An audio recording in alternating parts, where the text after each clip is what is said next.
End of our lesson by Dr. Yvonne Skipper from the University of Glasgow. And she is going to talk to us today about her work on Project Real, and which is a series of lessons on fake news and disinformation that was co-created with young people and young influencers, which I think it makes it ideal resource for learning more after this lesson about disinformation and what you can do.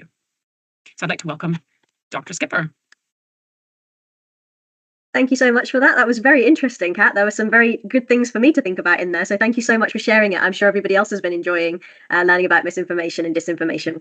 So hi, everyone. My name's Dr. Yvonne Skipper. I work at the University of Glasgow, and I'm a psychologist, which means that I'm interested in why people do the things they do and how we can shape their behavior to make it more positive. And one of the things that I've been working on recently has been looking at misinformation and disinformation and how we can help people get better at spotting it and the things that we can do to help them to spot misinformation and disinformation across the field, not just in climate change, but in other areas. Brilliant. Okay, great. Thank you. So we know that misinformation and disinformation are really important. A lot of people are saying that it is the biggest risk, one of the biggest risks facing our world today. So you can see here, extreme weather is the #1 risk, according to a lot of people. But you can also see that misinformation and disinformation are the second biggest risk, and social polarization, so people falling out with each other, cost of living. But misinformation underlies a lot of these things. So we've already heard how mis and disinformation are impacting how people are responding to the climate crisis. It's affecting what people think about different groups of people. It can create kind of hate between different groups as well. So this is a really, really important thing, and it's something that we can do more in terms of we can get better in ourselves at how we spot misinformation. So we're not being part of the problem, we're part of the solution. So we wanted to help young people to develop their skills at spotting fake news and misinformation, because a lot of the things out there have been designed for adults. And even if they've been designed for young people like you guys, they've quite often been designed by adults. And we thought, well, that's not the best way to teach these things, because we don't know what you guys worry about, what you think the big topics are, the big questions to ask. And so we wanted to work with young people to create our intervention, which we called Project Real. The young people who we worked with actually chose the name as well.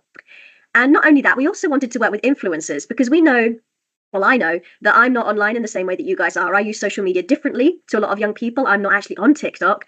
But we wanted to bring in influencers as well, because we know that, while you might not necessarily, I might not have the expertise in what it's like to be a young person online, these influencers do. Their job is to be online. Their job is to share good quality information with their followers. Their job is to make sure that they're trustworthy, because all these people are following them. They don't want to spread misinformation, have someone say, oh, well, I can't trust her now, and that will affect, their career and their branding and all these things. So we had them help us out to design our materials as well in a way that we thought would be more interesting to young people. I think you might enjoy more listening to them than academics like me.